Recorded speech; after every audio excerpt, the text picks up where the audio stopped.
कस्तो हो भने अहिले एभरेज नाफा हेर्नुभयो भने 27 वटा बैंकलाई 1 अरब 26 करोडको नाफाको रेन्जमा देख्दछु है।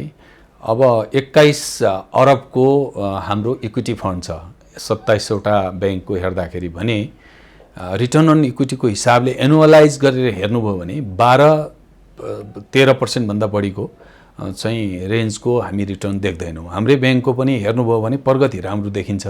हाम्रै बैंक हामी अहिले नेट प्रॉफिटको हिसाबले यहाँले हेर्नुभयो भने हामी 13 नम्बरमा छौँ 27 वटा बैंकमा है। डिस्ट्रिब्युटेबल प्रॉफिटको हिसाबले हेर्नुभयो भने 10 नम्बरमा छौँ र तर पनि रिटर्न कति दिन सकिन्छ भन्ने हिसाबले यदि हामी व्याख्या गर्छौँ भने सिटिजन्स बैंककै कन्सर्नमा हाम्रो चाहिँ आरओई नै जम्मा लगभग 13% जतिको रेन्जमा आइरहेछ र इन्डस्ट्रीको एभरेज त त्योभन्दा पनि कम भयो भने यहाँले भने ठिक हो। यहाँले एकदम राम्रोसँग त्यसलाई फिगर आउट गर्नुभयो। चाहिँ रिटर्न चाहिँ त्यति सन्तोषजनक जुन सोचिएको थियो त्यो लेभलमा बैंकिङ इन्डस्ट्रीको अहिले देखिन छोडेको स्थिति नेचुरल सेचुरेसनमा पुग्यो भनेर पनि नभनौँ। अब यसका धेरै कारणहरू होला। अब क्यापिटलै ठुलो छ, बिजनेसहरू चाहिँ बढाउन सक्ने आधारहरू त्यति हामी देख्दैनौँ हैन, देख्दैनौँ चाहिँ त्यो कारणले गर्दाखेरि अब यसलाई यसका विभिन्न अब टुल्सहरू रेगुलेटर्सहरूले लिएर आउनु पनि होला। अब कतिसम्म नाफा दिने बैंकलाई भन्ने कुरा, कति लचिलो बनाउँदै जाने भन्ने कुराहरू त उहाँहरूलाई सबै उहाँहरू R&D गरेर बस्नुहुन्छ, उहाँहरूलाई थाहा हुन्छ। यतिसम्मको रेन्जको नाफाले चाहिँ मान्छेहरू चाहिँ बैंकिङ इन्डस्ट्रीमा आकर्षित भइरहन्छन्, भागेर जाँदैनन् र यतिसम्मको ठिक छ है, यो ट्रान्सपेरेन्ट पनि छ र यतिसम्मको नाफा चाहिँ एक्सेप्टेबल छ भन्ने किसिमको सोच छ कि जस्तो रेगुलेटरलाई पनि होला र मलाई लाग्छ इन्भेस्टरहरूको पार्टमा पनि त्यो होला जस्तो मलाई त कस्तो लाग्दछ हजुरको भने अब जस्तो भनौँ न अहिले अस्ति राष्ट्र बैंकले निकालेको डेटालाई हामीले बेस बनाउँदाखेरि हाम्रो 7.11 को इन्फ्लेसन हामीले भनेर बोलिसकेपछि अब हामीले बैंकबाट दिने रेट पनि अहिले हामीले बैंकिङ इन्डस्ट्रीबाट हामीले सहमति गरेको रेट एफडीमा 10% जतिको रेन्जमा हामीले दिन्छौँ भने मलाई के लाग्दछ भने त्योभन्दा माथिकै रेट हुनुपर्छ मान्छेहरू आकर्षित हुनको लागि भन्ने नै हो जस्तो लाग्छ मलाई। मान्छेहरू नत्र भने कस्तो हुँदो रहेछ भने मान्छेहरू एउटा एजको मान्छेहरू चाहिँ त्यति धेरै आकर्षित हुँदैन, जवान मान्छेहरू आकर्षित होला।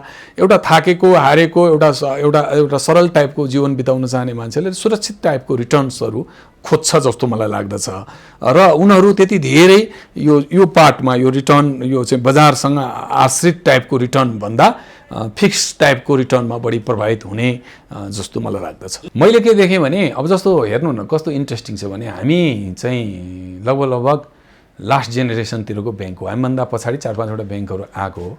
अब यो पालि हामीले अस्ति साधारण सभा गरेर बाँडेको डिभिडेन्ड भनेको 16% डिभिडेन्ड हामीले बाँड्यौँ।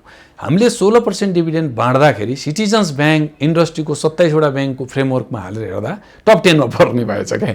अब 15, 16, 13, 14% को रिटर्न नै एकदमै ठुलो देखिने स्थितिहरू अहिले क्रिएट भएको हुनाले हामीले ठुलो एक्सपेक्टेसन्स चाहिँ गर्नु हुँदैन।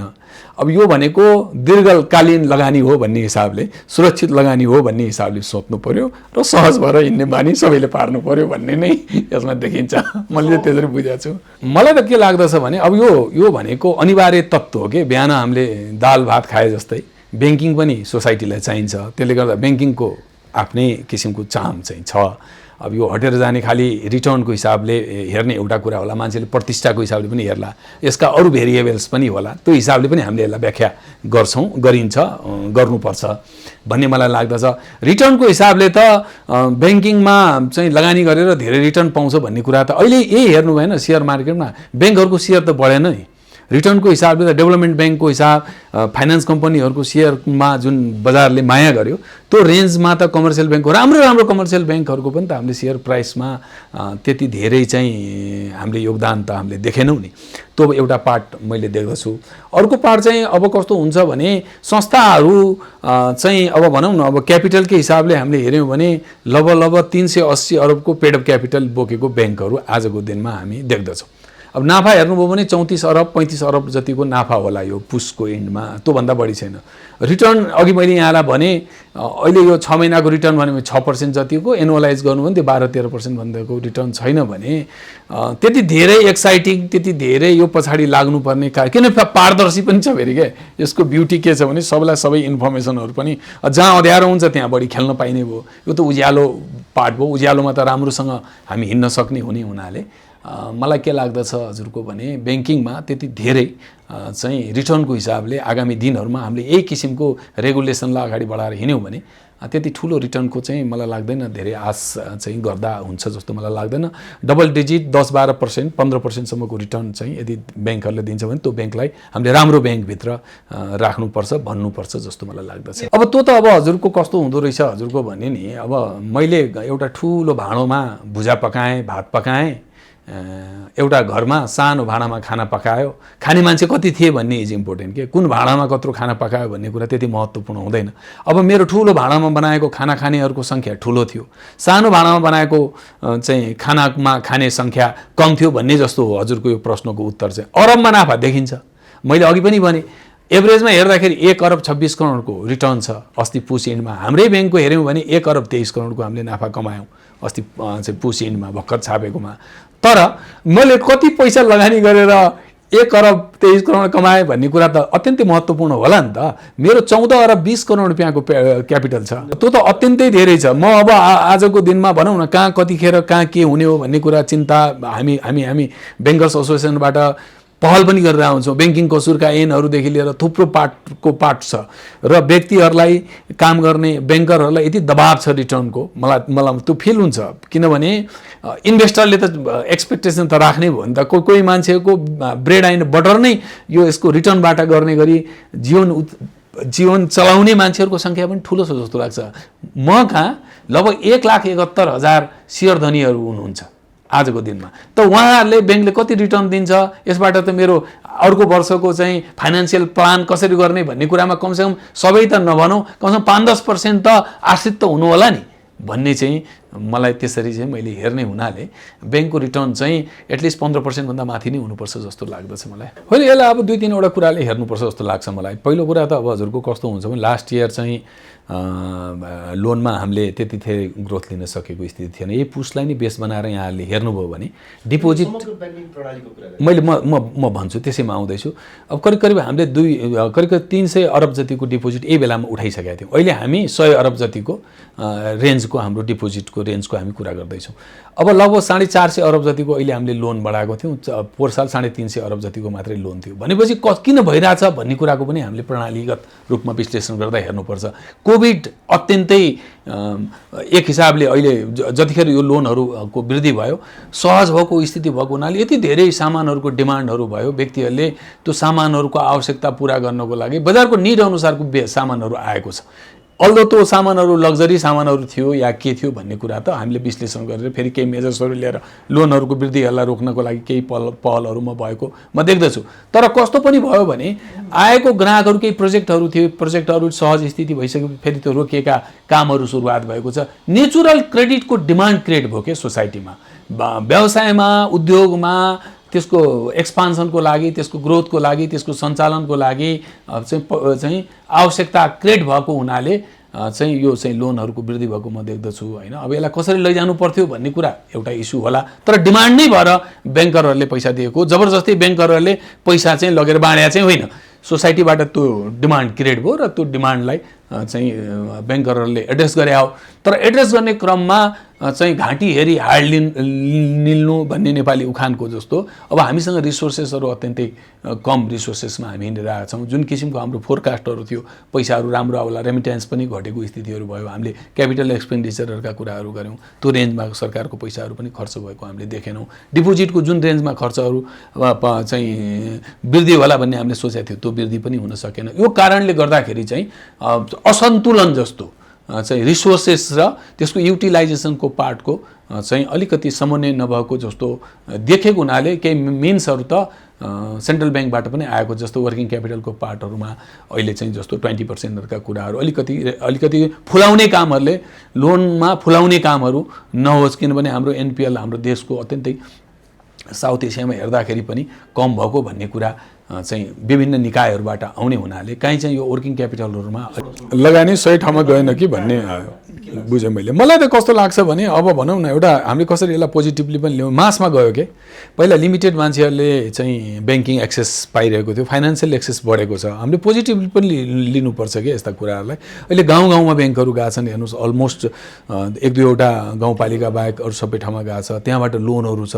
सेन्ट्रल ब्याङ्कले एटलिस्ट चाहिँ त्यस्तै अघि यहाँले भनेको जस्तो कर्जाहरू 10वटा दिनुपर्छ भन्ने हामीलाई एउटा म्यान्डेटरी चाहिँ व्यवस्था हाम्रो क्रिएट भएको स्थितिहरू भएको हुनाले चाहिँ त्यो लोनहरू चाहिँ पुगेको छ। हेर्नुहोस् धेरै कामहरू भएको छ, हामी सक्सेस स्टोरीहरू पनि हामी भिडियोहरू बनाएर गरिरहेछौँ। तर त्यसको ओभरअल इम्प्याक्ट जस्तो यहाँले भनेअनुसार जस्तो जिडिपीमा देखिनुपर्ने, त्यसको ग्रोथमा हुनुपर्ने, हामीले जुन किसिमले इम्पोर्ट गरिरहेछौँ त्यसमा चाहिँ त्यसले रोक्नुपर्ने त्यो पार्टहरूमा चाहिँ हामीले सोचेको लेभलमा नदेखेको हुनाले कहीँ हामीले दिएका कर्जाहरूले त रियल सेन्समा त्यो प्रोडक्टिभ त नभएको हो कि भन्ने क्वेसनहरू त डेफिनेटली चाहिँ उठ्छ, सोसाइटीमा उठिरहेछ। त्यसलाई नकार्नु हुँदैन, त्यसलाई स्वीकार्नुपर्छ र कहाँ सुधार गर्ने हो, के गर्दाखेरि हुन्छ। यसमा अरू निकायहरू पनि छन् प्रभावित भएका, अरू चाहिँ गभर्मेन्टका अरू निकाय मान्छन्, खालि ब्याङ्क र सेन्ट्रल ब्याङ्कको मात्रै यसमा रोल हुँदैन जस्तो मलाई लाग्दछ। जो व्यक्तिले लोन लिनुभएको छ उहाँहरूको पनि दायित्व होला र कृषि क्षेत्रलाई विकास गर्नलाई या लगायतका अरू क्षेत्रहरूको विकासको लागि इन्भल्भ भएका गभर्मेन्टका अरू मेसिनरीहरूले पनि त्यसमा सपोर्ट गर्नुपर्छ जस्तो मलाई लाग्दछ। त्यो भयो भने एउटा चिज चाहिँ हामी यसमा के चिजमा हामी खुसी हुनुपर्छ जस्तो मलाई लाग्दछ भने जस्तो म यहाँलाई भनौँ हाम्रै ब्याङ्कको केसमा म सिओ हुँदाखेरि 23,000 मसँग लोनको क्लाइन्ट थियो, आज 60,000 क्लाइन्टहरू पुग्यो मसँग है। भनेपछि एउटा मासमा यो त सेन्ट्रल ब्याङ्ककै योगदान हो नि, नत्र भने त ब्याङ्कहरू त एउटा रेन्जमा चाहिँ बसेर ब्याङ्किङ गरिरहेको स्थितिमा अहिले भनौँ न नेटवर्कहरू यति बढेको छ ब्याङ्किङको। अहिले त आजको दिनमा हेर्नु भने माइक्रो फाइनेन्सको भन्दा पनि धेरै चाहिँ 4,000 भन्दा बढी शाखाहरू कमर्सियल ब्याङ्कले गरेर एउटा ठुलो इकोनोमीमा एउटा कन्ट्रिब्युसन्स चाहिँ गरेको स्थिति छ। तर जुन किसिमले हामीले भन्यौँ सहुलियतपूर्ण कर्जाहरू पनि दिएका छौँ, कृषिमा हाम्रो यत्रो प्रायोरिटी छ, ऊर्जामा हाम्रो यत्रो प्रायोरिटीहरू छ, हामीले एमएसएमईमा 1 करोडभन्दा तलको लोनकोमा यत्रो पर्सेन्टेजै तोकेका छौँ। हामीले नियोजित कर्जाहरू भन्नुहोस् न, यो गाइडेड कर्जाहरू नै 45% जतिको रेन्जमा बढाउने गरी ल्याएका छौँ भने राज्य त प्रोडक्टिभ सेक्टरमै जाओस्, प्रोडक्टिभ सेक्टरमा नगइकन यो ट्रेडिङ मात्रै गरेर देश चल्दैन है भनेर त राज्य त क्लियर छ। र त्यसको लागि चाहिने सपोर्ट मेकानिजमहरू पनि त्यही हिसाबले सबै सिस्टमहरू त्यसरी अगाडि बढ्यो भने मलाई लाग्दछ हामी अतालिहाल्नु हुँदैन जस्तो लाग्छ। ब्याङ्किङहरू पनि दत्तचित्तले काम गरिरहेको छ, डिमान्ड पनि हुनु पऱ्यो। फेरि भाइ कस्तो हुन्छ भने यो डिमान्ड अब जस्तो दिए भनेर कहाँ दिने त, त्यहाँबाट माग्ने मान्छे पनि त चाहियो। त्यो लोन भनेको आफै क्रिएट गर्ने कुरा हो कि त्यहाँ मार्केटले चाहिँ त्यसलाई डिटरमाइन गर्ने कुरा हो भन्ने कुरा पनि हो। ब्याङ्कमा आएर ब्याङ्कले नदिएको भए एउटा कुराहरू हुन्छ, आफै क्रिएट गरेर जानुपर्ने स्थिति पनि कतिपय कुरामा अवेरनेसहरू हामीले चाहिँ यो फाइनेन्सियल लिटरेसीका कुराहरू गर्छौँ। यही सब सेक्टरहरूमा हामीले फाइनेन्सियल लिटरेसी गरेर व्यक्तिहरूलाई अहिले पनि हेर्नुहोस् न गाउँठाउँमा हामीले हेऱ्यौँ भने महँगोमा लोन लिने व्यक्तिहरूसँग लोन लिने चलन त अझै पनि इन्फर्मल सेक्टर त अझै पनि हाबी छ नि। त्यो सेक्टरलाई हामीले फर्मल सेक्टरमा ल्याउन सक्यौँ भने पनि बिस्तारै के यसले चाहिँ ट्याक्सदेखि लिएर विभिन्न अङ्गहरूमा, राज्यका विभिन्न अङ्गहरूमा पोजिटिभ यसले चाहिँ भाइब लिएर आउँछ जस्तो लाग्छ मलाई। र त्यो डिरेक्सनमा हामी अगाडि बढिरहेको छौँ र फ्युचर हाम्रो सुन्दर छ जस्तो मलाई लाग्छ। अतालिनु हुँदैन कोही पनि। र जुन रेन्जको ग्रोथहरू भइरहेको छ त्यो ग्रोथलाई कन्ट्रोल गर्ने मेकानिजमहरू आएको हुनाले मलाई लाग्छ यो बिस्तारै व्यवस्थित होला जस्तो। मैले यसमा अलिकति फोरकास्ट गर्न सकिनँ, यो अलिक गाह्रो विषय भयो, अलिकति म्याक्रो चाहिँ इकोनोमिक्सको अलिक विषय पनि भयो। अब क्यापिटल एक्सपेन्डिचरका पार्टहरू उठ्ला, सरकार कुन दौडमा दौडिन्छ, कसरी खर्चहरू अगाडि बढ्ला भन्ने कुराहरू आउला। हामी चाहिँ बाहिर गएको साथीहरू जो बाहिर चाहिँ जानुभएको छ, जुन रेन्जमा पैसाहरू आउँथ्यो सङ्ख्या त बढेको देखिन्छ नि जाने मान्छेहरूको, तर पैसा किन आइरहेको छैन त्यहाँ पनि केही एरिया छ कि हामीले रिसर्च गर्ने, त्यस्तो पार्टहरूको पनि कुराहरू छ। अनि ब्याङ्किङ सेक्टरबाट जुन रेन्जमा वृद्धि हुनुपर्ने थियो त्यो रेन्जमा पैसाहरू वृद्धि भइरहेको छैन भन्ने कुराहरूमा पनि केही विश्लेषणहरू होस्, केही रिसर्चहरू होस्, सम्बन्धित निकायहरूबाट धेरै ठुल्ठुला मान्छेहरू देख्छु म सोसाइटीमा आयो भने चाहिँ मलाई लाग्छ सहज भइहाल्छ नि। अस्ति हामी साउन भदौसम्म पैसा बढी भयो भनेर हामी नै कुरा गरिरहेको थियौँ, 1-1.5 महिनामा यस्तो के सिचुएसन क्रिएट भयो, पैसा चाहिँ फेरि सोसाइटीबाट चाहिँ फेरि यताउता भयो, लोनको ग्रोथ एकदमै वृद्धि भयो, हामी रुवावासी गर्न थाल्यौँ। र आज हामी 90% भन्दा बढीको सिडी रेसियोको हामीले कुरा गर्नुपर्ने स्थिति त 2-3 महिनामै भयो भने यो फोरकास्ट गर्न त हामीले सकेनौँ नि त अगाडि। यस्तो हुन्छ भन्ने किसिमको त्यो मेकानिजम त हामीसँग भएको भए हामीले सर्टेन मेजर्सहरू त हामी लिन्थ्यौँ नि। एक्सेसै थियो त, हामीले त रेटै घटाउने भनेर गयौँ, बेस रेटभन्दा तलै नै लोन दिनुपर्छ भनेर हामी राष्ट्र ब्याङ्क दौडिँदै गयौँ। हामी नै हो नि, हामी ब्याङ्करै हो नि। भनेपछि कस्तो हुन्छ भने हामी पनि अलि बढी अतालिएको हो कि भन्ने मलाई लाग्दछ। तर यतिसुकै हुँदा पनि अब कस्तो हुन्छ भने राज्यले चाहिँ नीति चाहिँ अलि प्रोडक्टिभ सेक्टरमा ब्याङ्करहरू लागुन्, ब्याङ्किङ सेक्टर लागोस् र राज्यको ओभरअल आर्थिक विकासमा योगदान ब्याङ्किङ सेक्टरको पुगोस्, खालि ट्रेडिङहरू मात्रै गर्ने पार्टमा बढी प्रायोरिटी र नाफामा मात्रै नहेरोस् भन्ने किसिमको सोचबाट गाइडेड प्रिन्सिपलहरू आइरहेछ, गाइडेड चाहिँ रेगुलेसन्सका धारहरू आइरहेको हामीले चाहिँ बुझेको छौँ। होइन, अब मेजर्सहरू त लिएकै छ हेर्नुहोस् होइन। अब राष्ट्र ब्याङ्कले विगत केही वर्षदेखि डिभेन्चरहरूको कुराहरू उठायो, स्ट्रङली आएको छ होइन। ठुलो सङ्ख्यामा डिभेन्चरहरू ब्याङ्कले आएको छ, आफ्नो कोर क्यापिटलको 25% डिभेन्चरको कुराहरू पनि उठ्यो। अब पर्पेचुअल डिभेन्चरको कुराहरू उठिरहेछ, कन्भर्टेबल डिभेन्चरहरूका कुरा, यसले लङ टर्ममा चाहिँ यसले प्रभाव पार्ने किसिमका टुल्सहरू चाहिँ आइरहेछ। त्यसको बहसहरू त्यस्तो हामीले चलेको हामीले देख्दछौँ। अब मेन कुरा हामीले के बुझिदिनु पऱ्यो भने हाम्रो जस्तो देश भनौँ न, जसलाई हाम्रो विकासको अत्यन्तै धेरै आवश्यकता छ, हाम्रो इकोनोमी त स्ट्याग्नेन्ट भइसकेको इकोनोमी होइन, हामीलाई त अझै पनि धेरै विकास गर्नु छ बाटाघाटादेखि लिएर। हामीहरूलाई जब इकोनोमिक ग्रोथ 7% को चाहिन्छ भनेर भनिसकेपछि हाम्रो लगभग 3900 चाहिँ अरबको लोनमा चाहिँ 19% को ग्रोथ त मोनेटरी पोलिसीले नि बोल्या हो नि त 19% ग्रोथ गर्दाखेरि जोड्नुहोस् न, लगभग 750 अरब जतिको ग्रोथ त यही पालि पनि परिकल्पना गरे हो नि त। चाहिँ खालि ब्याङ्कहरूले 450 अरब जतिको ग्रोथ चाहिँ 6 महिनामा गर्दै सन्तुलन बिग्रियो के, एसेट र लायबिलिटीको म्याचिङ भएन भन्ने इस्यु त हो नि होइन। त्यसले गर्दा त्यो पार्टहरूमा चाहिँ विभिन्न किसिमको रेगुलेसन्सका टुल्सहरू छ। अब अहिले भर्खरै हामीले सिडी रेसियो 90 सम्म कहिले पुर्याउने भन्ने हामीले चाहिँ प्रस्तावहरू पेश गर्यौँ। बोर्डलाई टच गरेर त्यो प्रस्तावहरू राष्ट्र ब्याङ्क सेन्ट्रल ब्याङ्कमा गएको छ भने बोर्ड म्यानेजमेन्ट मात्रै होइन, चाहिँ सञ्चालक समिति पनि त्यसको लागि रेस्पोन्सिबल होस्, भोलि केही पर्यो भने सञ्चालक समितिलाई पनि क्वेसन गर्न पाइयोस् भन्ने त हो नि त्यसको कन्सर्न। भने यसरी चाहिँ एक किसिमले सबैलाई रेस्पोन्सिबल बनाएर चाहिँ अगाडि बढिरहेको हुनाले अब यो रेगुलेसनैबाट हामी चाहिँ बाँधिने रहेछौँ के, आफैलाई विश्लेषण गरेर भन्दा पनि धेरै किसिमले रेगुलेसन नै आएको। जस्तो मैले अघि वर्किङ क्यापिटलको कुरा गरेँ, अहिले सिडी रेसियोको कुरा गरेँ, विभिन्न चिजमा हामीले इन्ट्रेस्ट रेटकैमा पनि हामीले धेरै किसिमको प्रयोगहरू हामीले गऱ्यौँ नि। हामी धोका खायौँ, कसैले धेरै पैसा उठाइदिए, त्यो भए कसैको पैसा गयो। जस्तो मेरै आजको दिनमा तपाईँले हेर्नु हो भने मेरो भदौ महिनामा जति डिपोजिट थियो त्यो डिपोजिटमा 5 अरब आज पनि घटेको छ। मेरो त्यो सर्टेन त्यो हाम्रो टुल्सहरू थियो, त्यसपछि रेगुलेसन आएर चाहिँ मलाई सहज भयो। होइन भने मेरो 148 अरब पुगिसकेको डिपोजिट आजको दिनमा मसँग 143 अरब छ। 5 अरब डिपोजिट त मेरो यही सब कारणले गर्दाखेरि गएको छ। हामी पनि अनुशासित, हामी पनि एउटा सिस्टममा बाँधिएनौँ भने चाहिँ कस्तो हुँदो रहेछ भने हामीले नै बजारलाई दुःख दिने त हो नि। त त्यसले गर्दा सन्तुलित हुन, अनुशासित हुन हामी ब्याङ्करले पनि सिक्नु पर्यो भन्ने नै भनाइ हो। हामी अनुशासित छैनौँ भन्न खोजे होइन, अनुशासित हामी छौँ। तर चाहिँ आफ्नो मात्रै संस्थालाई बेनिफिट हुने किसिमले जब हामी गर्छौँ, हुन त प्रफिट मेकिङ अर्गनाइजेसन हो, यसको आफ्नै क्यारेक्टर्सहरू हुन्छ। बजारबाट स्किलै देखाएर चाहिँ बिजनेस गर्ने हो, त्यो आफ्नो ठाउँमा छ। तर अब हामी भनेको कस्तो भने एक हिसाबले भनेको हामी त्यति धेरै स्वतन्त्र पनि संस्था होइन। तर मान्न सकिन्छ अब, किनभने अब कसैले एकदमै धेरै आवश्यकता अनुसार, आवश्यकता पऱ्यो भने पैसा त चाहियो नि त, नत्र भने फेरि कारबाहीमा परिन्छ भन्ने डर पनि छ। अब त्यो कस्तो भने डिमान्ड र सप्लाईको कुरा पनि हो। मैले महँगोमा पैसा ल्याएर महँगोमै सेल गर्न पाएँ भने किन नलिने भन्ने पनि त इस्यु त हुन्छ नि त। मैले ल भन्नु न, अब 12-13-14% को इन्ट्रेस्ट रेटमा मैले चाहिँ डिपोजिट लिएर आएँ र मैले त्यसलाई अझै महँगोमा केही मार्जिन राखेर बेच्न सक्छु भने मैले किन नलिने भन्ने त एउटा बहस त हो नि। ओपन इकोनोमीको हामी जब कुरा गर्छौँ भने त्यही कारणले गर्दा त यो सबै भद्रगोल भयो हो नि, होइन र। तर त्यो कस्तो अवस्थामा हुन्थ्यो भने जब रेगुलेसन हुन्थेन भने हो नि। रेगुलेसन त यति धेरै, अब त डिपोजिटमै पनि यति धेरै रेगुलेसन भइसक्यो भन्नु न। अब पहिला त डिपोजिटमा यति रेगुलेसन थिएन, स्प्रेडमा थिएन, बेस रेटमा थिएन, भन्नु न 5-7 वर्षको तपाईँको चेन्ज, ब्याङ्कको चेन्ज हेर्नुहोस् न, यति धेरै परिवर्तनहरू हामीले यति नयाँ युगमा आइसक्यौँ क्या हामी ब्याङ्किङमा यति ठुलो, यति फास्ट चाहिँ परिवर्तनहरू यो मलाई त कस्तो लाग्छ भने अब हामी अनुशासित भयौँ भने त्यो पार्टमा जानु पर्दैन। पहिला हामीले यताउता चाहिँ अलिकति यताउता गर्छौँ बजारमा, अनि अनि अनि त्यसपछि सबैले गरे हुँदैन, फेरि एक दुईवटाले गर्छ, अनि गरिसकेपछि अनि अरूलाई दुःख हुन्छ क्या।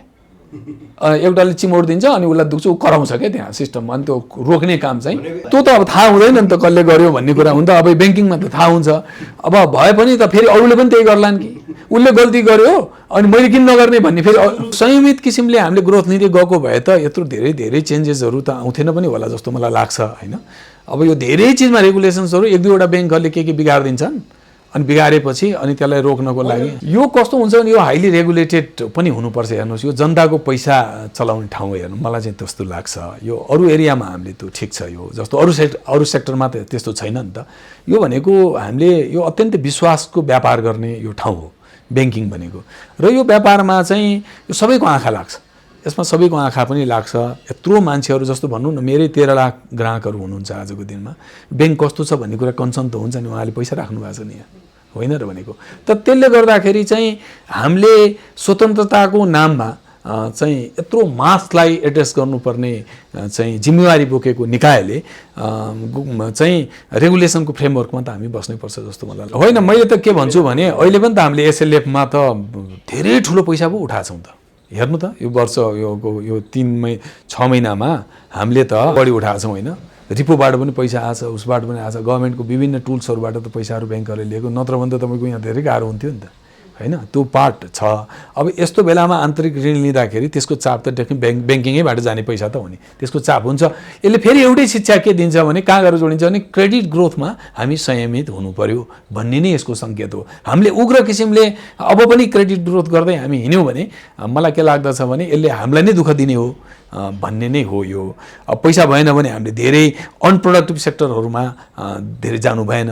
अब गभर्मेन्टले तोकेका निकायहरूमा त्यो एरियाजहरूमा हाम्रो लोन दिनै पर्यो, त्यहाँ बन्धनकारी व्यवस्था छ त तपाईँसँग उपाय छैन भने ट्रेडिङका पार्टहरूमा अलिकति संयमित हुनु पर्यो भन्ने नै यसको मैले चाहिँ यसको मोटो सङ्केत यही नै हो। यसको योभन्दा बढी मैले यसमा केही पनि बोलिनँ। तर आशावादी हुने कारण कहाँनिर छ भने यदि गभर्मेन्टको एक्सपेन्डिचर बढ्यो, गभर्मेन्टले खर्चहरू गर्यो, भोलि रेमिटेन्सकै पार्टहरूमा अलिकति इम्प्रुभ भयो भने त फेरि सुधार भइहाल्छ। होइन, यस्तो छ। अब कस्तो हुन्छ भने अब ब्याङ्कहरूको एक हिसाबको एउटा चाहिँ भद्र सहमति भन्छौँ हामी, शब्द यो बडा पपुलर पनि छ, यहाँहरू पनि लेख्नुहुन्छ। र अहिले के छ भने त्यति धेरै इन्ट्रेस्ट रेट बढ्ला जस्तो मलाई लाग्दैन, किनभने नयाँ पैसा भएन त्यहाँ प्ले गर्ने ठाउँ छ। अहिले भएकै पैसाहरूलाई रिटेन गर्ने नै इस्यु बढी भएको हुनाले लास्ट मन्थ पनि त हामीले रेट बढेन नि त।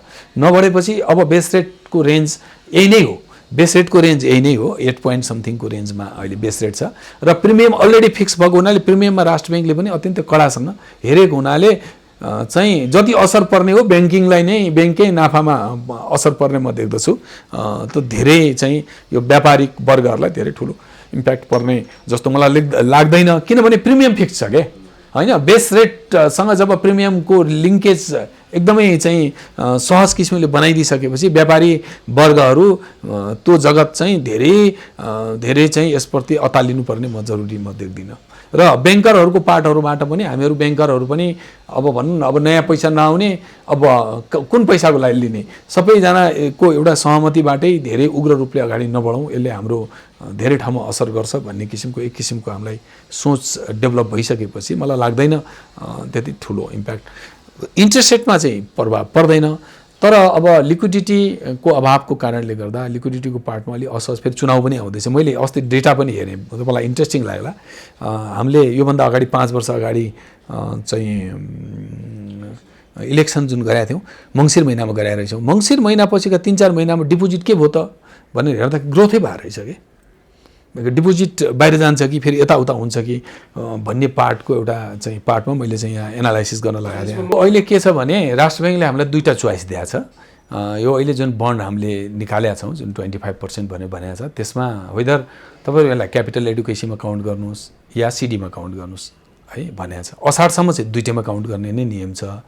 भनेपछि एउटामा जानुपर्छ। जुन हामीले अहिले सिडी रेसियोको प्लान राष्ट्र ब्याङ्कलाई सबै ब्याङ्कहरूले पेस गरिरहनु भएको छ 90% असारसम्म ल्याउनलाई, त्यो पेस गर्नेमा उहाँहरूले आफ्नो अप्सनमा जानुपर्छ। म क्यापिटलमा कन्भर्ट गर्छु कि म सिडीमा राखेर डिभिडेन्ड खान्छु भन्ने 2टा अप्सन ओपन छ। त्यो ब्याङ्कहरूले आफ्नो सिडी रेसियोको प्लानमा त्यो त उहाँले गर्नु पर्यो। जस्तो हाम्रो केसमा सोध्नुभयो भने हामीले चाहिँ क्यापिटलमा काउन्ट गर्छौँ। हाम्रो ब्याङ्कको केसमा हाम्रो सिडी रेसियोको गणनामा हाम्रो चाहिँ क्यापिटल जुन हाम्रो बन्ड छ त्यो बन्डलाई हामीले क्यापिटलमा कन्भर्ट गर्छौँ र हामी धेरै ग्रोथमा जाँदैनौँ।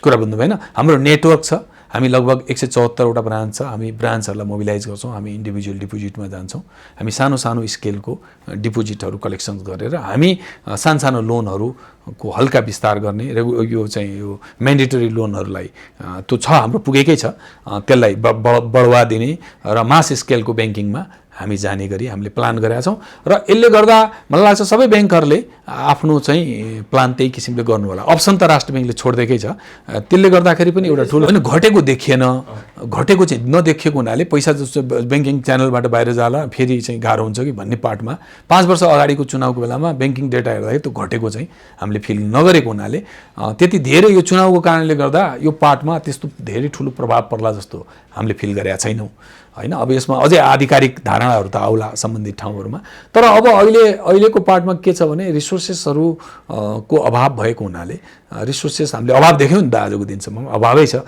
90% को सिडी भनेको त अभाव हो नि, भनेपछि ग्रोथ नगर भने त हो नि, यसलाई ट्रिमिङ गर्दै लैजाऊ, सानो साइजमा बस भन्ने सन्देश दिइरहेछ क्या हाम्रो रिसोर्सेसले हामीलाई दिएको सन्देश, तिमीहरू उत्तेजित नहौ, संयमता कायम गर भन्ने नै यसको सन्देश हो र हामी त्यही फ्रेमवर्कमा गयौँ भने सुधार त हुनैपर्छ नि। यो त साइकल हो नि, कहिले डिपोजिटको प्रेसर, कहिले लोनको प्रेसर, हामीले सबै चिजहरू प्रेसर फिल गरेर यहाँसम्म आइसकेको हुनाले हतारकनी गर्नु भएन।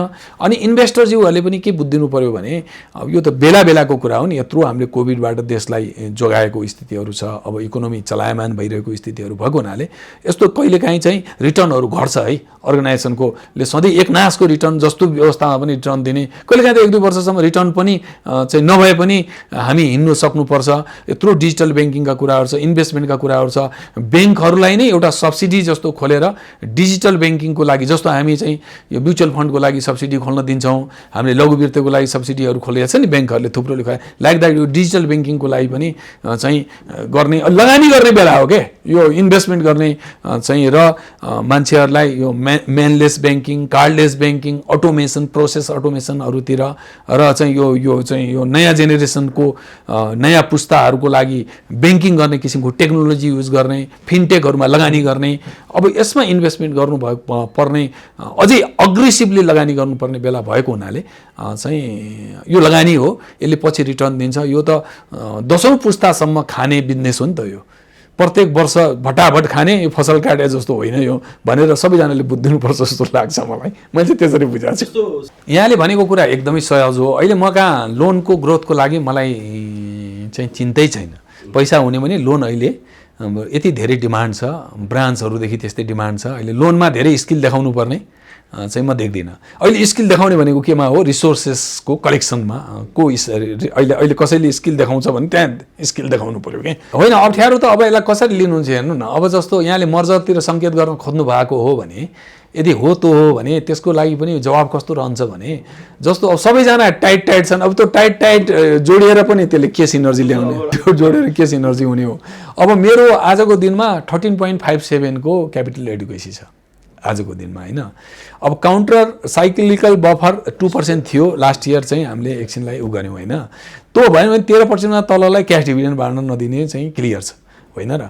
क्यास डिभिडेन्ड खानालाई त्योभन्दा माथिको चाहिँ हुनु पर्यो होइन। व्यापार गर्नलाई 8.5 को Tier 1 क्यापिटल मिनिमम हुनु पर्यो। केही ब्याङ्कहरूलाई गाह्रो परिसक्यो।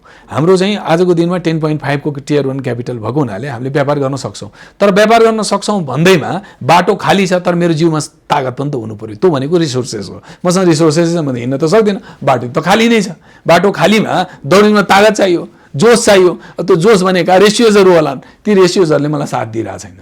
अनि चाहिँ मैले व्यापार गर्न सक्दिनँ भनेपछि मैले त संयमता गर्नु पर्यो, भएको बुकहरूलाई ट्रिमिङ गर्दै लैजानु पर्यो होइन भन्ने कुरा नै हो।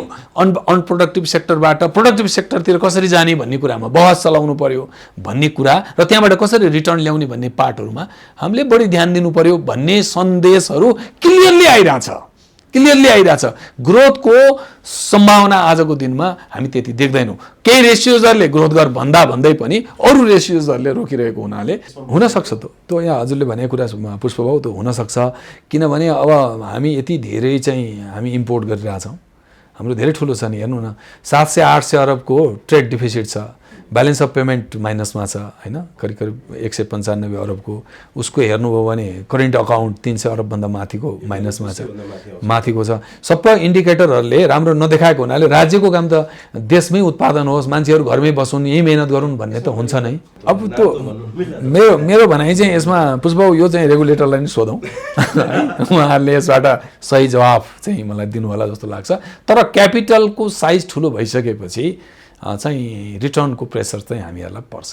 अब बन्धनकारी व्यवस्था भनौँ या चाहिँ म चाहिँ यो रिस्क लिँदैन भनेर चाहिँ भनेर भन्दै पनि मिनिमम लेभलको चाहिँ क्यापिटल त चाहियो नि त। त्यो मिनिमम लेभलको क्यापिटल भनेको यति हो भने डिफाइन भइसकेपछि त्यति क्यापिटल त हाल्नै पऱ्यो नि, त्यसमा त के बहस भयो र। तर त्योभन्दा बढी बिजनेस गर्छु म अझै क्यापिटल थप्छु भनेर कसैले भन्छ भने त्यसलाई बाटो दिने कि नदिने भन्ने कुरामा त मलाई लाग्छ होइन, बोनस सेयर दिनु न, बोनस सेयर बाँड्नु भयो भने त्यो यता क्यापिटल बढ्यो नि त। त्यसैले त 70 कसले बोनसले गर्नुभयो भने ल तपाईँ कल्पना गर्नु न, हामीले बाँडेका पैसाहरूमा जस्तो मैले पोहोर साल 200 अरब बाँडेँ होइन, 2 अरब बाँडेँ होइन। अब मोटामोटी मैले बाँडेँ, अरूले पनि बाँडे होइन, एउटा ठुलो पैसा गयो। त्यसलाई तपाईँ बोनस सेयरमा जुन अहिले राष्ट्र ब्याङ्कले 70-30 गर्दाखेरि पनि त क्यापिटल त बढिरहेछ नि होइन। मैले 1.5-2 अरबै बाँडेँ भने पनि त 19-20 अरबको ग्रोथ त मैले लिन सकेँ नि त हो वर्षको हो। मैले मेरै आफ्नै स्रोतबाट, आन्तरिक स्रोतबाट पनि त मैले चाहिँ ग्रोथ त 19 कति गर्ने हो ग्रोथ त्यो पनि डिफाइन हुनु पर्यो।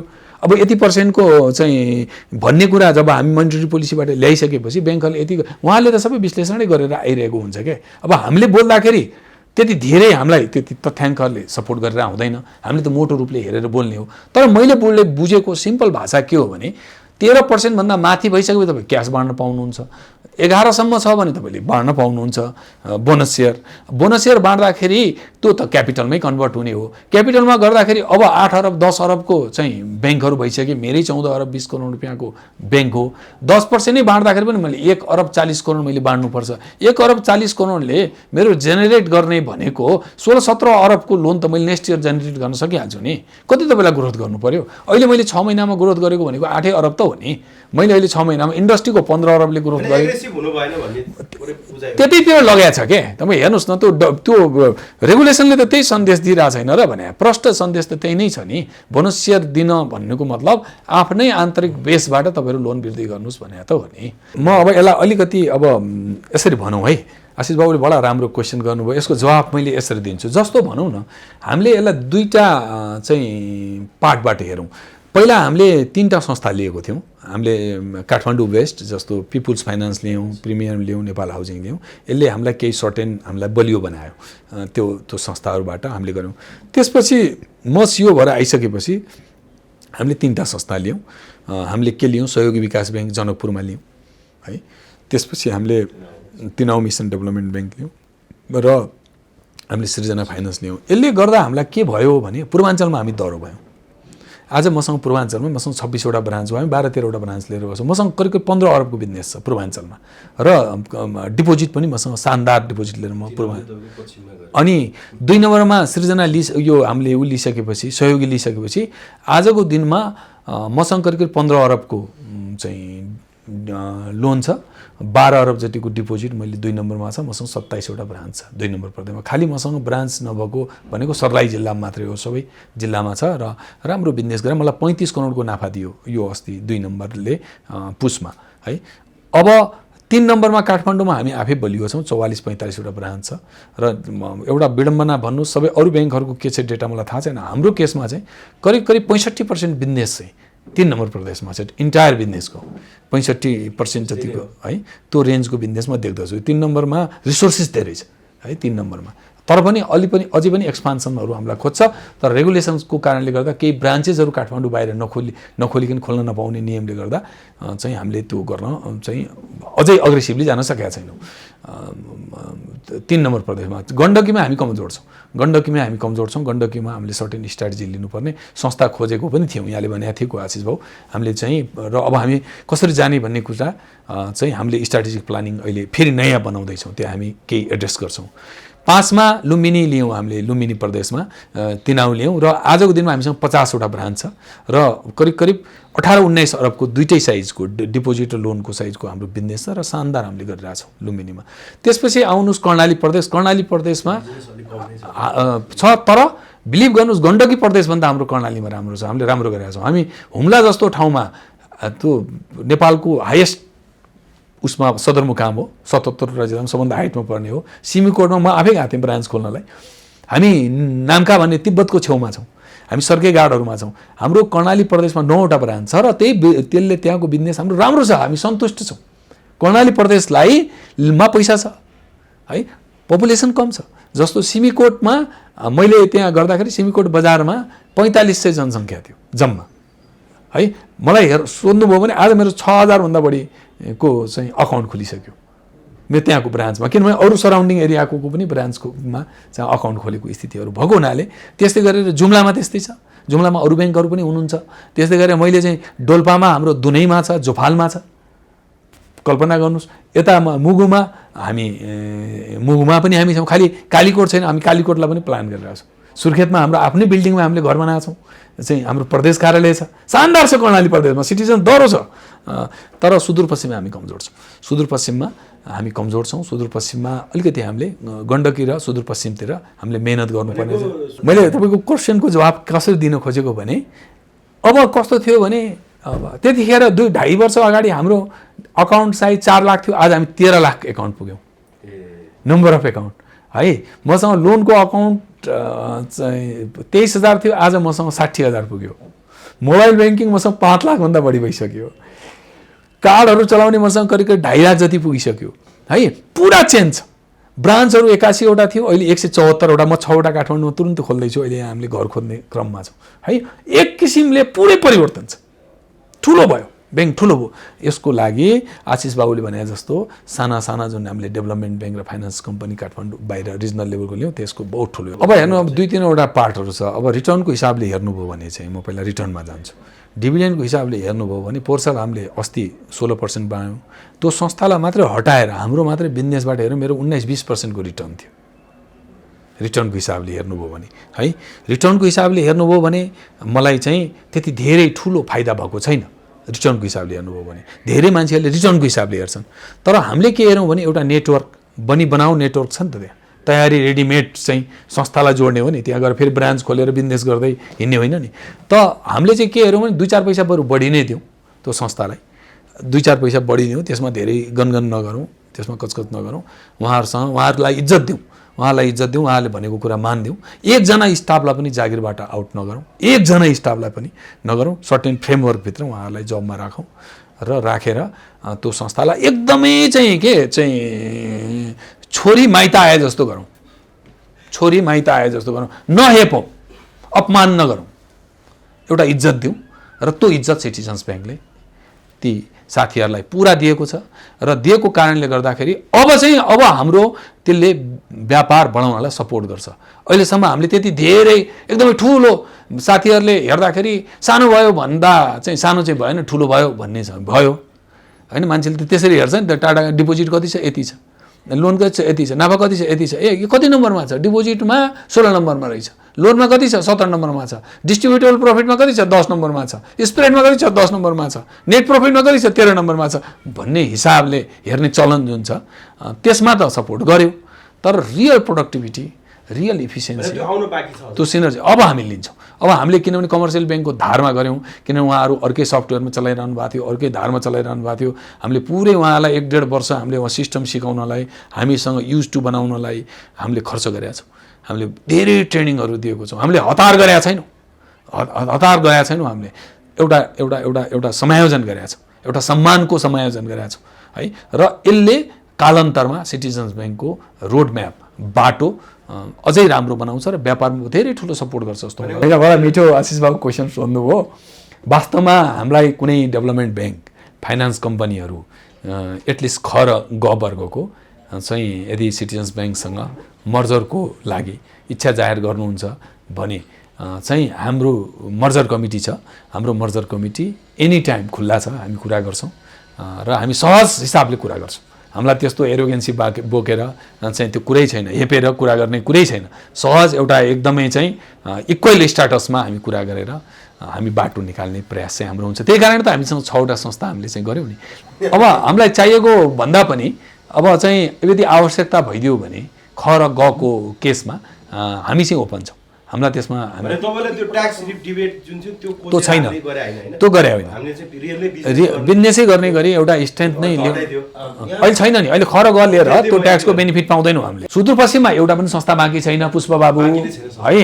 अब रह्यो गण्डकीमा 2टा जति होला है, अब छ होइन। अब उहाँहरू आफैले शानदार गरेर हिँडिरहनु भएको छ होइन। अब उहाँहरूलाई पनि किन गर्नु, जस्तो हामी बच्न चाहन्छौँ भन्छौँ नि, सबैले आफू बच्न चाहन्छु, आफ्नो पहिचान कायम गर्छु भन्छन् नि, यो चलन छ नि एउटा होइन। अब हाम्रो चाहिँ कस्तो छ भने हाम्रो यो ब्याङ्कको हेर्नुहोस् न, बडा राम्रो मान्छेहरू हुनुहुन्छ यसमा चाहिँ सुरुदेखि इन्भल्भ भएका व्यक्तिहरू, आदरणीय राजन दाईहरू जस्तो व्यक्तिहरू, राजन सिंह भण्डारीहरू, डाक्टर शङ्कर शर्माहरू जस्तो व्यक्तित्वहरू आजको दिनसम्म पनि उहाँहरूको बडा अब प्रदीप जङ पाण्डे सरहरू मान्छेहरू एउटा प्रेम एउटा एउटा एउटा अर्कै किसिमको चाहिँ एउटा भावनाबाट चाहिँ यो अगाडि बढेको संस्था भएको हुनाले मलाई के लाग्दछ भने हाम्रो बोर्ड पनि अत्यन्तै कन्जिनियल टाइपको बोर्ड छ, सहज बोर्ड छ, एकदम मिठासपूर्ण सम्बन्ध छ। हामीले लगेका प्रस्तावहरू सबै पास हुन्छन् त्यहाँ है। तर कमर्सियल ब्याङ्कै हामीले जब कुरा गर्छौँ, कमर्सियल ब्याङ्कमा चाहिँ बजारमा न्युज पेपरहरूमा अनलाइनहरूमा नाम सिटिजन्स ब्याङ्कको जोडेर मैले पनि थुप्रो पढेँ। तर यहाँले मलाई चाहिँ यो क्वेसन सोद्धाखेरि मेरो जवाब के हुन्छ भने म आफै पनि मर्जर कमिटीको मेम्बर सेक्रेटरीको रूपमा सुरुदेखि छु। 6वटा संस्था चाहिँ एक्वायर गर्दादेखि म छु। मैले चाहिँ फर्मल्ली चाहिँ कुनै पनि वाणिज्य ब्याङ्कहरूबाट मर्जरको कुराहरू आएको आजसम्म मैले सुनेको छैन। अब मभन्दा हायर अथोरिटी सञ्चालक, किनभने यो अघि यहाँले भने जस्तो यो एजेन्डा सञ्चालक समितिसँग बढी हुन्छ, हामी त स्टाफहरू भएको भए मलाई थाहा छैन। तर हाम्रो यति हार्दिकतापूर्ण सम्बन्ध छ, त्यस्तो कुराहरू आएको भए हामीले थाहा पाइहाल्थ्यौँ। त्यसले गर्दाखेरि अरू प्रमोटरहरूको तहमा भएको भए, प्रमोटरहरू पनि धेरै हाम्रो ब्याङ्कमा भइसकेको स्थिति छ, 1300 जना जति प्रमोटर भइसकेको स्थिति भएको हुनाले कोहीसँग काहीँ कुरा भएर त्यसरी बजारतिर गएको भए त म भन्न सक्दिनँ। तर मलाई सञ्चालक समितिको हाम्रो कोही अग्रजहरूसँग त्यसरी चाहिँ कहीँ फर्मल्ली कुरा भए जस्तो मलाई चाहिँ विश्वास छैन, भएको छैन जस्तो लाग्छ। रह्यो हाम्रो ब्याङ्ककोसँग कुनै कमर्सियल ब्याङ्कको मर्जरको कुराहरू आयो भने अब यसको 2टा चिज हुन्छ। एउटा अब चाहिँ एउटा नियामकीय चाहिँ बाध्यताको कारणले गर्ने मर्जर एउटा पार्ट भयो, चाहिँ फोर्स मर्जर जसलाई हामी भन्छौँ, त्यो भयो भने त अब हामीले 69 इन्डियामै पनि देख्यौँ होइन त, त्यो एउटा कुरा होला। अब त्यो त अर्को कुरा अब सहज किसिमको दौडमा कोसँग हात मिलाएर दौडिने भन्ने इस्युको यहाँको क्वेसनमा चाहिँ सिनर्जी आउने देखियो, इज्जत पाउने देखियो। जस्तो गरेर मैले अघि त्यस्तो छैन। हाम्रो के छ भने सिटिजन्स ब्याङ्कको नाम चाहिँ पहिचान कायम हुनुपर्छ भन्ने नै छ है। र चाहिँ इज्जतदार किसिमको चाहिँ त्यो डिलिङ भयो भने ब्रान्ड र सिटिजन्स ब्याङ्कको रहनुपर्छ भन्ने नै छ। मैले त त्यही नै बुझेको छु, ब्रान्ड चाहिँ सिटिजन्स ब्याङ्कको ब्रान्ड रहनुपर्छ भन्ने नै छ। र चाहिँ अब किनभने ब्याङ्कले राम्रो गरेको छ, अघि यहाँहरूले पनि यत्रो हामीले कुरा गऱ्यौँ, मैले 2 वर्षमा यत्रो छलाङ मार्यो भनेर मैले कति फिगरहरू देखाएँ। अब फर्स्ट टाइम हामीले पुसमा अरबको नाफा कटायौँ, यस्तो स्थितिमा पनि भने ब्याङ्कले त राम्रो गरिरहेछ। इन्डस्ट्रीको नाफाको एभरेज 126, हाम्रो 123 है।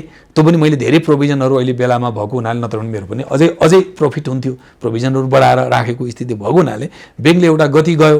पहिला हामी 25-26 नम्बरकोमा थियौँ, हामीलाई मान्छेले जोड्दाखेरि त्यसरी भन्थ्यो, जोडिन्थ्यो। अब हामीलाई बिचमा पुग्यो। अब मैले मिसन टप 10 भनेको छु हाम्रो म्यानेजमेन्ट तहबाट। मिसन टप 10 को नारा लिएर प्रत्येक फिगरलाई मिसन टप 10 सँग तुलना गरेर हामी आजको दिनमा हेर्छौँ। सबैलाई बानी परिसकेको छ, अहिले बानी नै परिसक्यो, कल्चरै जस्तो भइसक्यो। मिसन टप 10 को नारामा हाम्रो तौर तरिकाहरू हुनुपर्छ भनेर हामी काम गरिरहेछौँ। हामीले स्ट्राटेजिक प्लानिङहरू त्यही किसिमले गरिरहेछौँ। होइन, अब मिसन टप 10 1.5 वर्षदेखि हामीले चलाइरहेछौँ। अहिले हामी विभिन्न अब केलाई मान्ने कि मिसन टप 10, अब जस्तो भन्नु न, अब डिस्ट्रिब्युटेबल प्रफिटलाई मान्ने कि क्यापिटललाई मान्ने। क्यापिटलमा 9 नम्बरमा पुगिसक्यौँ है, 9th पोजिसनमा छौँ होइन। अब यो पुसमा डिस्ट्रिब्युटेबल प्रफिटलाई आधारमा 10 नम्बरमा छौँ है। अब केलाई मान्ने पर्ने भनेर मान्छेले कुरा गर्दाखेरि भन्ने जुन चाहिँ फिगर्सहरू हुन्छ, त्यो फिगर्सहरूमा चाहिँ टप 10 मा पऱ्यो भने सिटिजन्स ब्याङ्कले त राम्रो गरेछ है भन्ने मान्छेको मुखमा चाहिँ आओस् भन्ने चाहिँ हाम्रो चाहना छ। त्यो कारणले गर्दा हामी दत्त चित्तले गर्छौँ। म बिहान आशिष बाबु बिहान 5 बजेदेखि काम गर्छु। तपाईँलाई अचम्म लाग्ला, बिहान 5 बजेदेखि मेरो 11 बजेसम्म मोटामोटी म काम गर्छु। मेरो चाहिँ ब्रान्च म्यानेजरहरूलाई 5:30 बजे त के थाहा हुन्छ भने सिओले पठाएको रिपोर्ट प्रत्येक ब्रान्च म्यानेजरलाई, डिपार्टमेन्ट हेडहरूलाई, अल्को कमिटीलाई, बोर्ड डाइरेक्टरज्यूहरूलाई त रिपोर्ट गइसक्छ। हाम्रो ब्याङ्क हिजो साँझ के थियो, हिजो रातिको कति गर्यो भन्ने कुरा 5:30-6 बजेसम्म उहाँलाई जान्छ। आइतबारको दिन त सञ्चालक समितिलाई केसम्म जानकारी हुन्छ भने एक हप्तामा हामीले व्यापार कति गऱ्यौँ भनेको त्यसको डेभिएसन सहितको जस्तो आज मैले पठाएँ, आज बिहान गइसक्यो उहाँहरूलाई त्यो रिपोर्ट। अहिले म देखाउँला यहाँहरूलाई, त्यो रिपोर्ट बिहानै उहाँहरूलाई रिपोर्ट जान्छ। त्यसरी के सबैलाई यसमा मेन चाहिँ बकेटमा राखेर सबैलाई त्यो फिल होस् कि हामीले के गरिरहेछौँ। अनि केही गल्ती गरेको छ भने उहाँले तिमीले यहाँ बिगाऱ्यौ नि, तिमीले यो फिगर घटायौ नि भनेर आफैलाई सेल्फ रेगुलेसनमा राख्ने, आफैलाई अनुशासित राख्ने मेकानिजम बनाएको मैले यो सुरुवात गरेको छु। यसको लागि टाइम दिनुपर्छ जुन मैले दिइरहेको छु। मलाई त मेरो नलेजमा त छैन, किनभने त्यो आएको भए मर्जर कमिटीमा छलफल हुन्थ्यो। होइन अब त्यस्तो हुन्छ कि अब कस्तो हुँदो रहेछ भने अब हामी सिओ पनि बस्छौँ कहिलेकाहीँ, अनि हामी जिस्किन्छौँ नि चिया खाँदाखेरि। अब त्यस्तो खाले गफहरूलाई आधार मान्ने हो भने चाहिँ है अब त्यो चाहिँ के गफ हुन्छ, के गफ हुन्छ। जिस्किने मान्छेलाई जिस्किने ठाउँ पनि त चाहियो नि, ओपन हुने ठाउँ चाहिएन। त्यस्ता गफहरू त भइ नै रहन्छ। अब त्यस्तो गफहरू त्यति आधिकारिक भएन। फर्मल्ली हामीले मर्जर कमिटीमा डिस्कसन्स गर्ने एजेन्डा हामीले चाहिँ कमर्सियल ब्याङ्कको तहबाट पाएको छैनौँ। तर हामी जोइन्ट भेन्चरको लागि चाहिँ ओपन छौँ है। हो जेबीको लागि हामीले चाहिँ कुराकानी त अब हाम्रो विभिन्न चरणहरूबाट हामी गरि नै रहन्छौँ। त्यो हाम्रो एजेन्डै हो।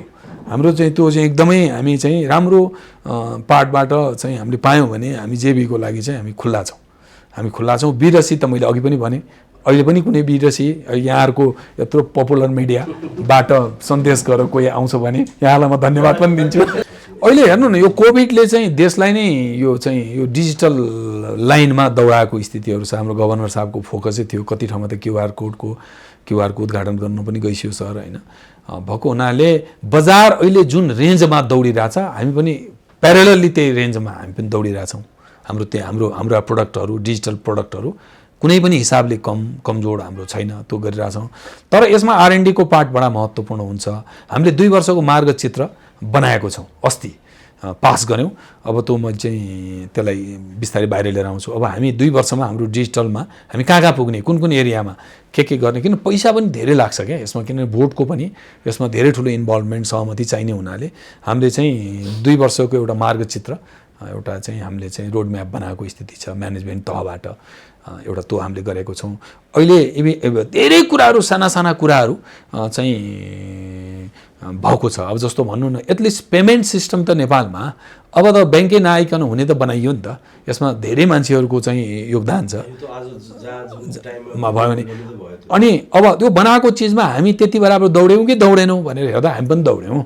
बजार जति दौड्यो हामी पनि दौड्यौँ भन्ने हो एउटा त्यो पार्टमा। अर्को यो डकुमेन्टेसनको पार्टहरूमा जस्तो एकाउन्ट ओपनिङ फर्महरूदेखि लिएर दुनियाँभरको सेक्युरिटी डकुमेन्टहरू सबै हामीले डिजिटलाइज गराउनुतिर लागिरहेछौँ। अहिले त्यो सबै भइरहेछ, काम भइरहेछ क्या, त्यो सब प्रक्रियामा गइरहेछ। अर्को अप्रुभिङ पार्टहरू हुन्छ प्रोसेसमा। अप्रुभिङ पार्टहरू हाम्रो ब्रान्चहरूबाट आउने सबै डकुमेन्टहरू सबै हामी चाहिँ उसमै त्यही भर्सनमै गर्छौँ, डिजिटल भर्सनमै गर्छौँ, होइन। अब अझै धेरै चिजहरू यो डिजिटल प्लेटफर्ममा गर्नुपर्ने कुराहरू छ। विभिन्न निकायहरू पनि हामीले चाहिँ हामीले गठन गरेका छौँ। सरकारको आधिकारिक लाइसेन्स लिएर काम गर्ने निकायहरू छ, त्यसका इन्टिग्रेसनका कुराहरू छ, होइन। धेरैवटा चाहिँ नि कस्टमरहरू कन्फ्युज हुन्छ कि भनेर कुनै एउटै गेटवेबाट गर्न सकिने पार्टहरूमा पनि त्यस्ता कुराहरू आइदियो भने पनि सजिलो हुन्छ कि भन्ने मलाई लाग्छ। त्यो एज अ सामान्य हिसाबले मैले भनेको, यो कुनै धेरै बुझेर भने होइन कि चाहिँ जस्तो भन्नु न, एउटै चिज गर्नलाई 10वटा भयो भने कुनबाट जाने त भन्दाखेरि एउटैमा त्यसलाई त्यो सेवा लिने किसिमका एप्सहरू पनि भोलि डेभलप भयो भने मान्छेलाई एउटै गरौँ नि त सजिलो हुन्छ नि भन्ने टाइपको इस्यु चाहिँ डिजिटलमा सहजता, सुरक्षित, सहज, सुलभ टाइपको डिजिटल ब्याङ्किङको आवश्यकता छ, जुन नेक्स्ट जेनेरेसनको लागि लोभ्याउन सक्ने टाइपको हुनु पर्यो। र ब्रान्चमा आउनुभन्दा घरबाटै ब्याङ्किङ गर्ने टाइपको, होइन। यो कार्डहरू बोकेर हिँड्नुभन्दा मोबाइलैबाट अहिले जस्तो हामीले अहिले स्टार्ट गऱ्यौँ अस्ति भर्खरैबाट, जस्तो कार्ड नहाले पनि त्यो जेनेरेट गर्ने, अनि एटिएममा गएर त्यो हालिसकेपछि कोड हालिसके पैसा छिर्ने हामीले पनि लन्च गऱ्यौँ अस्ति भर्खर 2-4 दिन भयो लन्च गरेको। अब यस्ता खाले विभिन्न कुराहरू डिजिटल ब्याङ्किङमा आउँछ र हाम्रो कन्ट्रीको केसमा मलाई कुरा गर्नुपर्दा चाहिँ यो क्यासहरू डिपोजिट गर्ने पार्टमा चाहिँ हाम्रो त्यति सक्सेस भएको म देख्दिनँ। एटिएम त सक्सेस भयो, क्यास कलेक्सन चाहिँ पार्ट चाहिँ त्यति हाम्रो नोटको पार्टमा अब के इस्यु हो थाहा छैन मलाई। त्यो पनि अब जरुरी भयो कि जस्तो लाग्छ मलाई। मान्छेहरूलाई ठाउँ ठाउँमा हामीले त्यो चाहिँ मेसिनहरू राख्न पायौँ। ट्रस्टको कुराले पनि होला, ट्रस्ट पनि होला हाम्रो भित्र मेसिनमा लग्यो हो, विड्रो त आफ्नो हातमा हो, त्यो पनि होला। अलिक नोटको क्वालिटी हामीले फेरि नोट त्यति हामीले पनि मेन्टेन गर्दैनौँ नि एज अ कस्टमर। अनि त्यो मेसिनले गर्ने पनि त सर्टेन फर्मुलाहरू हुन्छ। ब्याङ्कले एटिएममा राख्दाखेरि चाहिँ आफ्नो क्वालिटी अनुसार राख्ने भयो, यता ब्याङ्कको कन्ट्रोलमा भयो, त उता त्यो चाहिँ कस्टमरको कन्ट्रोलमा भयो क्या। पूजा गरे हुन्छ, पानी चढाए हुन्छ, उता हाले हुन्छ, थुप्रो छ नि हाम्रो। अनि हामी लुतुर पुतुर किसिमले हाल्छौँ। हाम्रो अघि पनि अवेरनेस जरुरी छ जस्तो लाग्छ।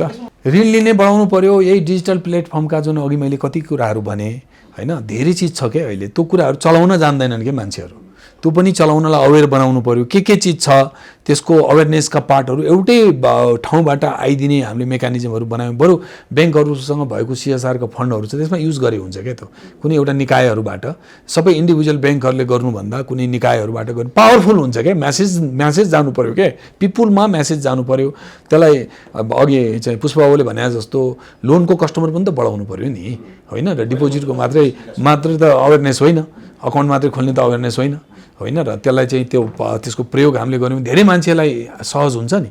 त्यो पार्टमा गर्न सकिन्छ। डिजिटल ब्याङ्किङका यति छ, चलाउन आउँदैन, यति प्रयोगहरू गरिरहेछ ब्याङ्कहरूले। धेरै चिज छ अहिले, धेरै चेन्ज भएको छ। यो 1-1.5 वर्षमा धेरै परिवर्तन छ। अझ मान्छेलाई थाहा हुँदैन, नथाहा पाइकन बोलिरहेको हुन्छ, नलेज हुँदैन। त त्यसले गर्दा यो अवेरनेस दिने निकाय हामी आफै पनि भिडियोहरू बनाएर कतिपय कुराहरू गरेर हुन्छ, धेरै ठुलो खर्च लाग्छ क्या।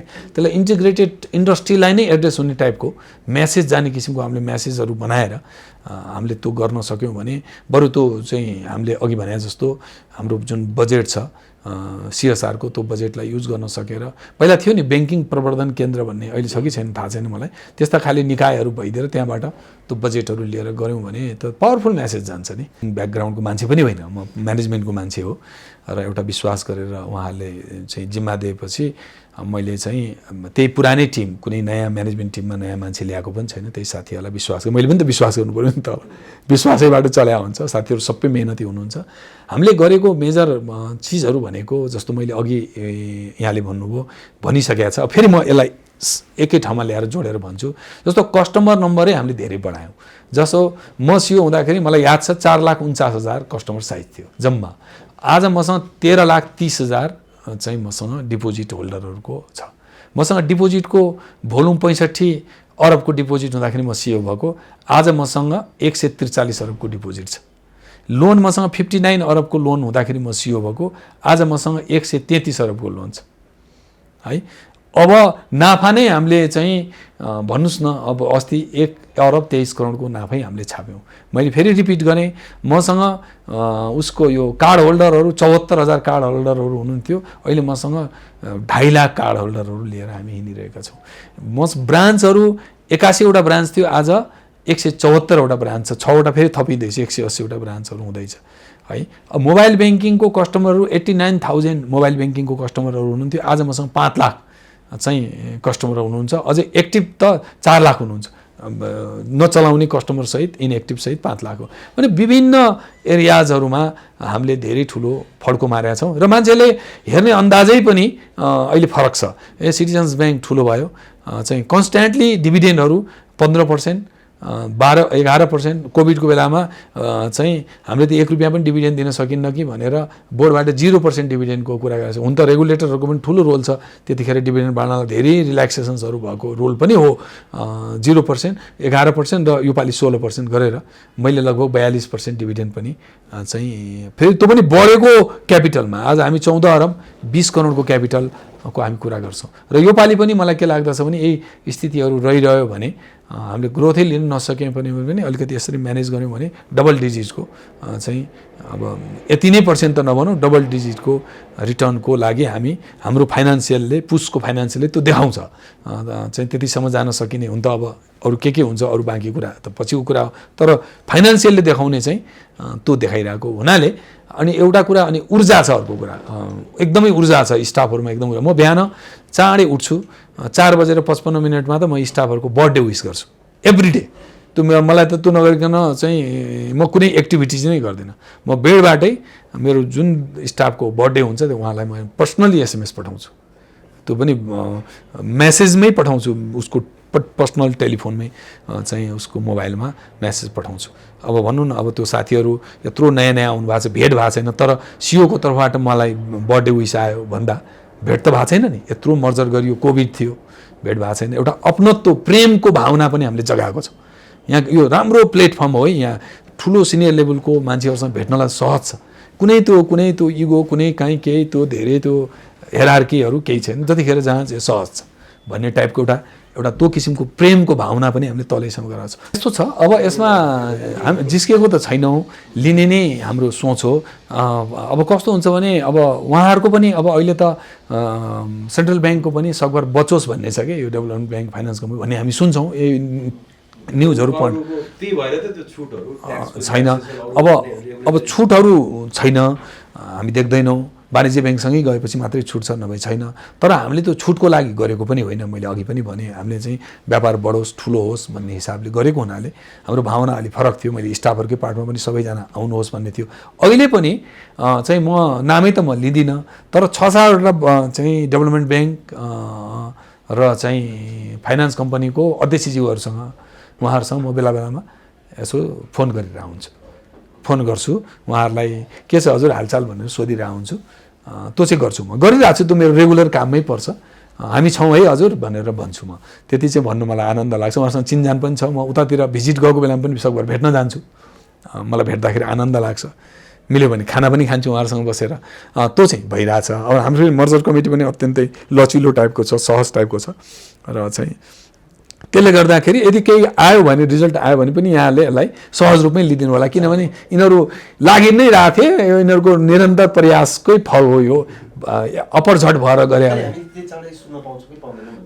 होइन अहिले त इमिडिएट अहिलेमा अरूमा त्यति धेरै रुचि देख्दिन म अहिले यहाँले राम्रो क्वेशन सोध्नुभयो रुचि देख्दिन म चाहिँ धेरै चाहिँ लगाव के गइहालौं हामी डुबिहाल्यौं अब नगइकन बाध्दैनौं भन्ने त्यस्तो भावनाबाट अलि माथि उठेको स्थिति छ है त्यस्तो छैन पहिला दबाववाला थियो के हुन्छ वाला स्थितिमा गरिएको थियो अब अहिले चाहिँ त्यस्तो उहाँहरुमा पनि एक किसिमको कन्फिडेन्स पूरा कन्फिडेन्स छ र मलाई के लाग्छ भने अब सहकार्य गरेर अगाडि बढ्नुपर्छ भन्ने भावना आउन सक्छ नि त अब धेरै छ नि दुःख छ नि संस्था चलाउनु त गाह्रो छ गरौँ आखिर रिटर्न पाउने हो रिटर्न पाइहालिन्छ सहजता छ स्टाफहरु सबै सुरक्षितै छन् हामी सुरक्षित छौं माया प्रेम पाएकै छौं एउटा वर्गले चलाएको बैंक रहेछ कहीं केही अप्ठ्यारो छैन एउटा सम्मान गर्ने बैंक रहेछ भन्ने किसिमको मेसेज उहाँहरुलाई अझै गर्यो भने त एनी टाइम रिजल्ट नआउला भन्न सकिदैन